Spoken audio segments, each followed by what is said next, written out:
Good morning. Welcome back to Ohrmundt Simmentals. It is another start to a weekend. Saturday morning, and it's actually halfway decent out here. We want to finish the 44. So we got fuel filters. That's a little bit, it's a dual fuel filter system, and it's a little bit more involved than just taking it out. All right, so apparently, well, we got to take this shield off because there's one here and one here. It's the same one that's on the 29, there's just two of them.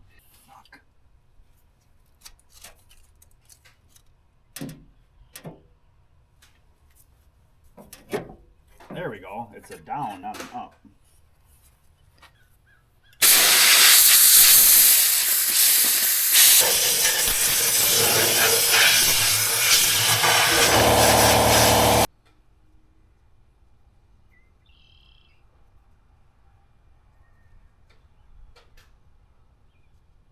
Is this the pump? I hope not, if it's gonna. But I think it's pumping it. It's filling both at the same time. Yeah. What can you use to clean or to spray in here to clean all this adhesive?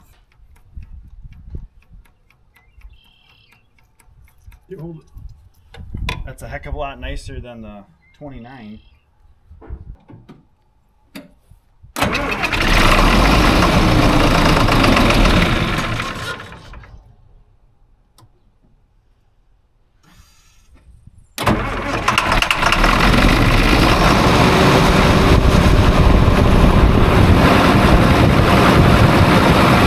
Another thing Dad noticed the other day is, so here is the framework for the drawbar. Well, this guy's got a little bit of a crack, so we're going to see if we can pick that up.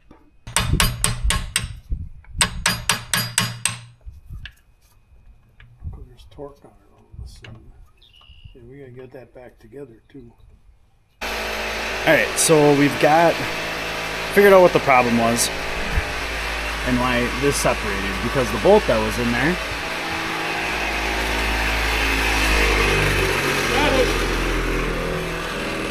the bolt broke. And of course it's a special one, but we're gonna try and do something a little special. Basically just found a grade 8 bolt and Dad ground the head down that'll fit in there and still pilot. And then he's gonna pull a little groove in it, so if we ever have to hold it to tighten it, we can do that too. So we'll see how it works. All right, so here is our disc. This is a Kraus, I think is the brand name. We got this a couple years ago when we got the chisel. It's got two bad discs on it, but they still work okay. We think it's a 20-footer, but we're actually not sure. It's a 20 or a 22, one or the other. But it is beefy and works decent.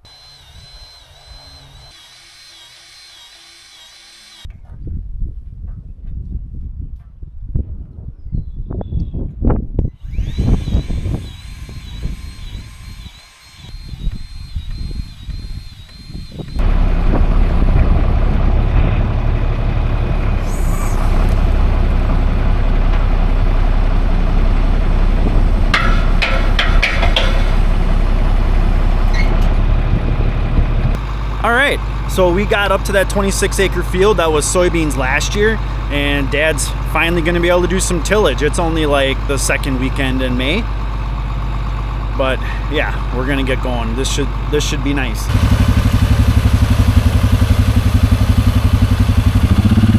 Definitely are not going to have to worry about that much dust today, but this field is pretty sandy.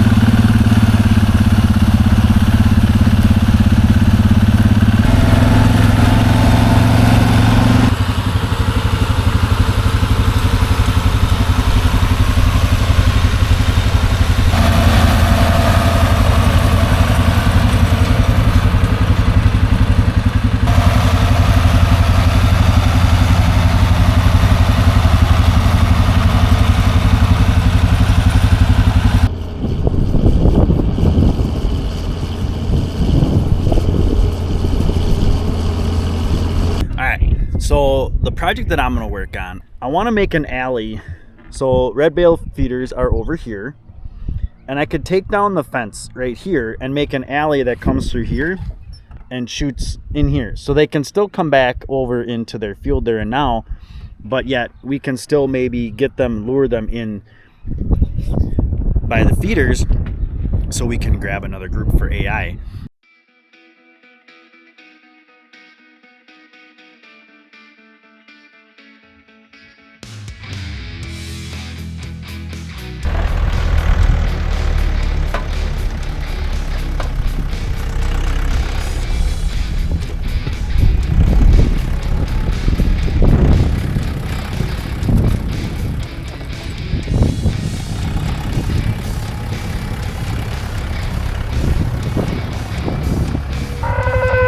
So I actually got done, took me about an hour, but turned out all right.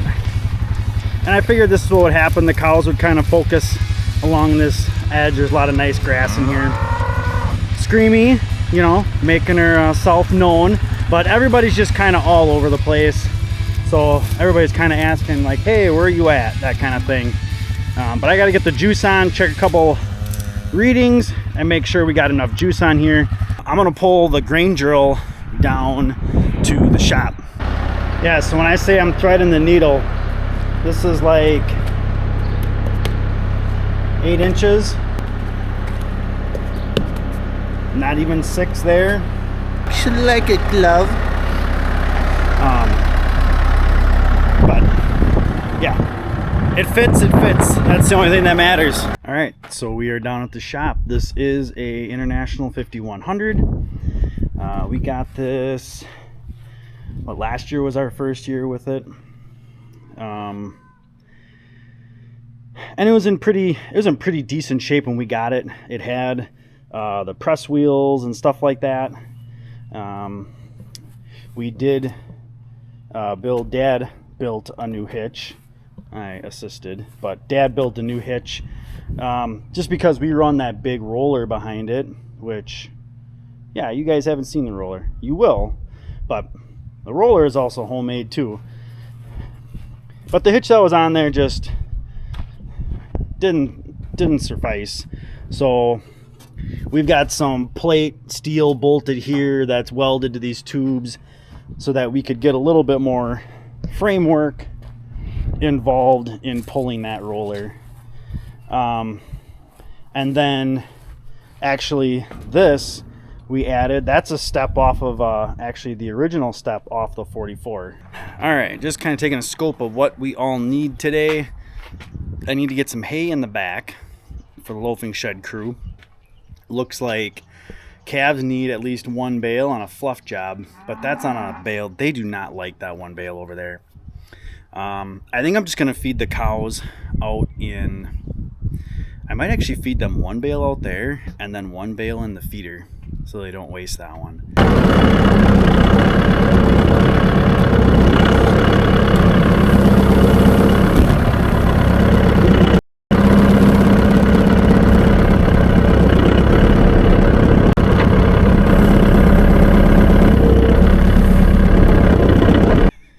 So Dad's on his way down to the pit field, and we are going to get this chiseled up this morning. While he's doing this, I'm probably going to work on the grain drill and trying to get that set up, at least get it gone through, greased, and then play around with those plates. We just talked about it a little bit. We got a couple ideas.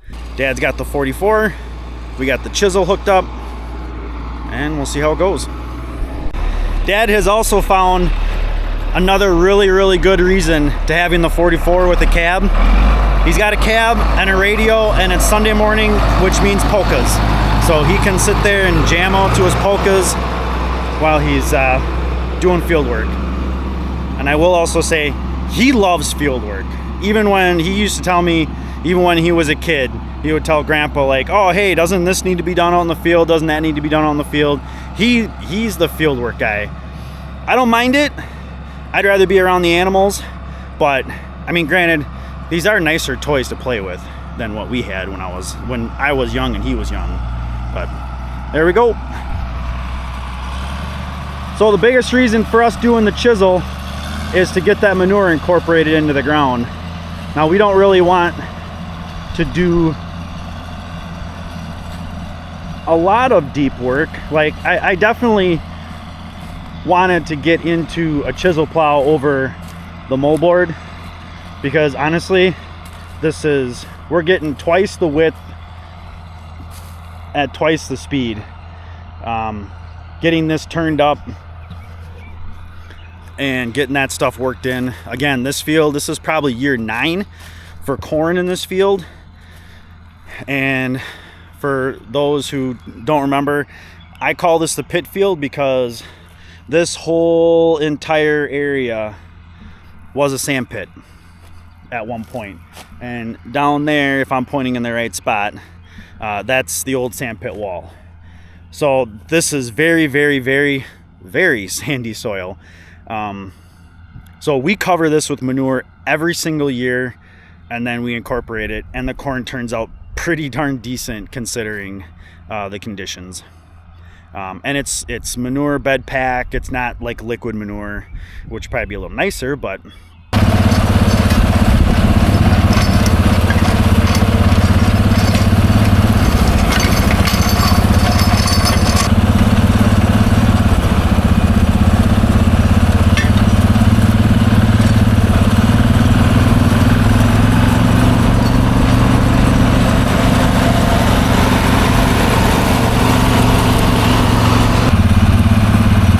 Dad's onto that field that I just checked for moisture. And if you recall the way it looked down by the pit, this stuff is definitely a darker type of soil. It's so sandy down there. It's sandy up here too, but this is a better field than the one down there. So we'll see how much you can get done. Those duals will drag that thing through a lot of stuff.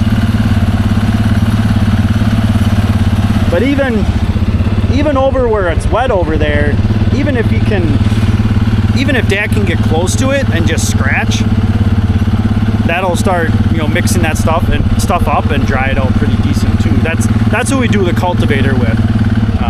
If we have areas that are really wet but we think we can drive through it, then we'll stick it down in the ground just enough to start stirring it up and drying it out, because that thing is so light.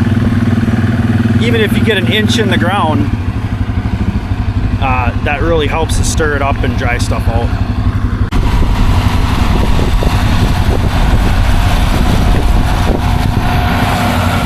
I think right now he's just trying it out to see how wet it is.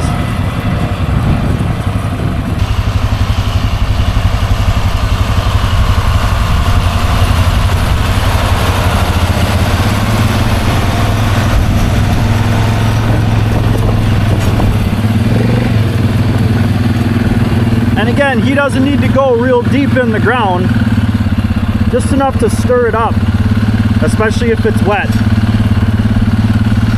Like right now, he's probably going 6 inches in, and then he just dropped it down a little further.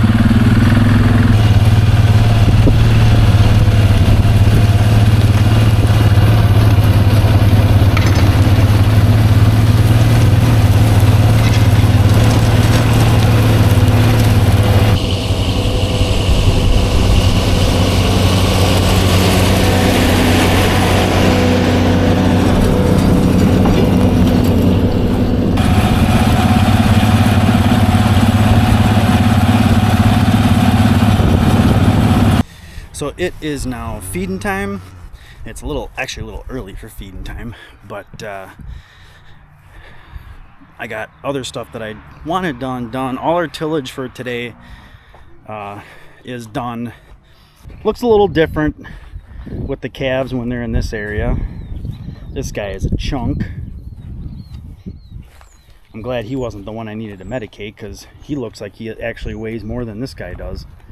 This guy's a little leggy, but that's that YC913. She likes to throw leg.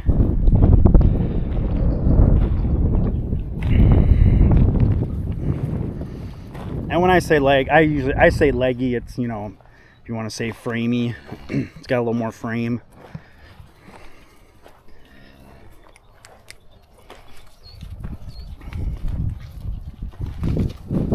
Yeah, this one. Yeah, she tends to throw a little bit more leg, a little more frame. So I'm back down by the shop. The idea, like I had showed you before, was, granted now this is taped, you know, but we would use like a JB Weld or some kind of adhesive to glue them on here. And to put the plate, if we actually put it on this way, it fits just fine. I cut the little tabs off for the screws. This way, we'd have to do a little bit more grinding to get the screw out of the way. But if I lay it in like this, and I'll show you. I guess I'll show you.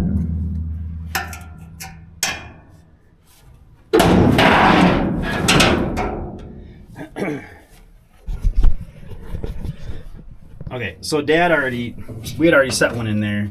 Dad set that down in there.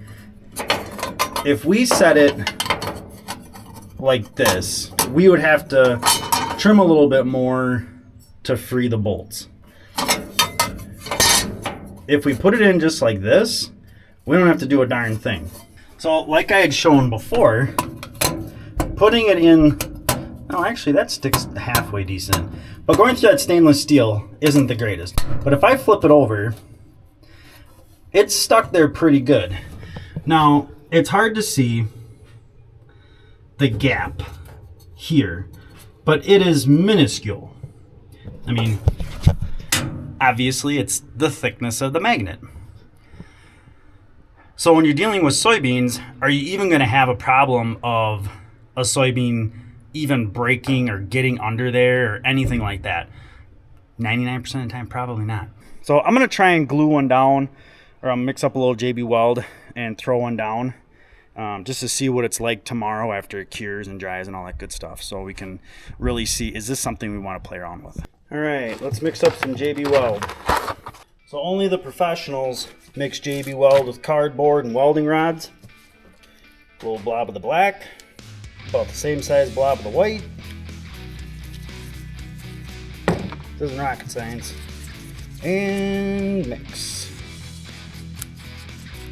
Now, I'm only really using gloves because I know I'm gonna get a bunch of this on my hands. All I need to see is it says cleans greasy. I'll just wipe that on there. I want to lay one magnet here and one magnet here.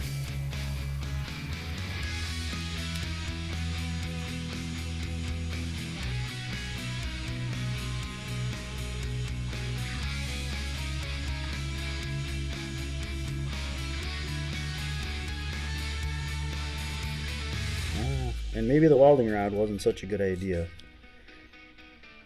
Yeah, and there's got to be a little bit of iron. And I think there is. I think because JB Weld is metal reinforced, right? I'm pretty sure. Because I wanted to use this stuff to fix cast iron parts at one point. We never tried it. Let me find something else. The end that hasn't been sharpened yet. Okay, we'll let that one do its thing.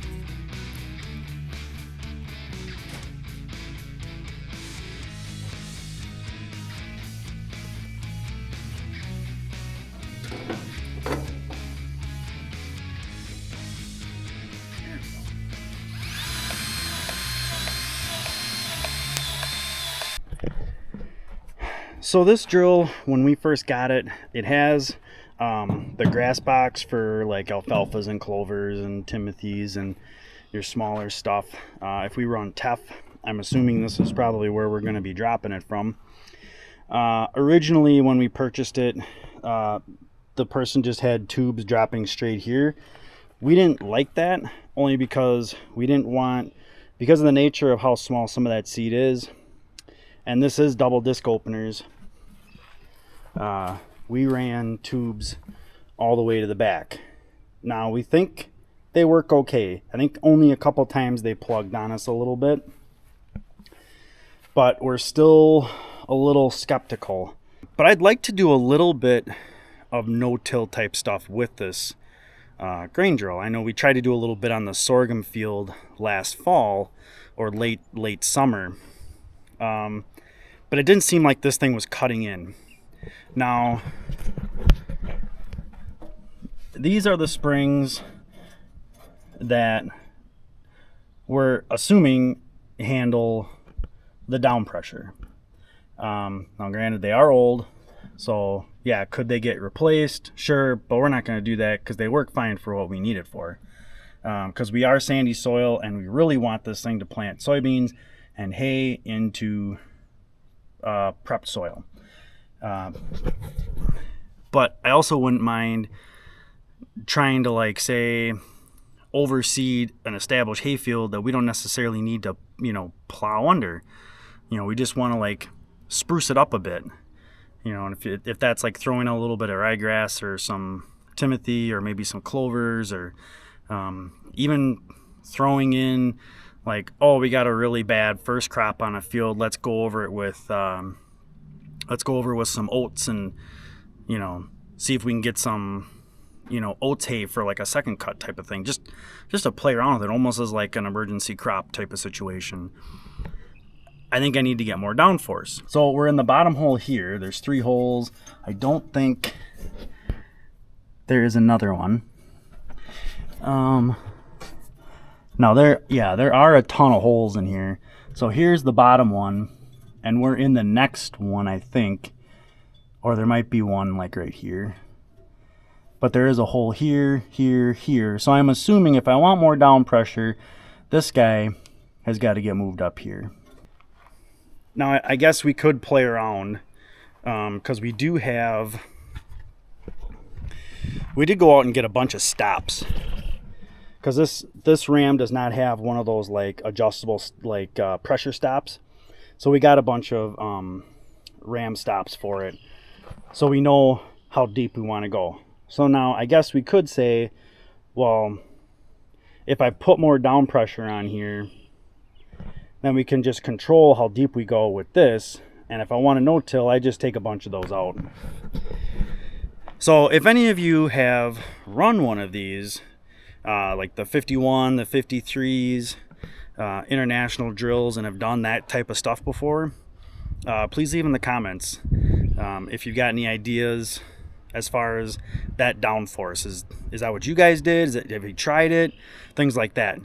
I'm thinking if we put the springs a little stiffer, a little more force with the springs, but then when we plant into prep soils, we just really play around with that cylinder, we would probably be fine. But I wouldn't mind trying that more. Dad thinks I'm a little weird about it, but I wouldn't mind playing around with it. So yeah, actually I noticed 2 more Zerks. I thought there was way more Zerks on here, but I'm getting this one and the FBB confused. So yeah, I'm gonna hit those 2, and then I think I'm gonna call it a day. Hope you guys liked the video. This is the end of the weekend, end of the day. Please hit that like button. If you got any questions or comments, please leave them, and thanks for coming along.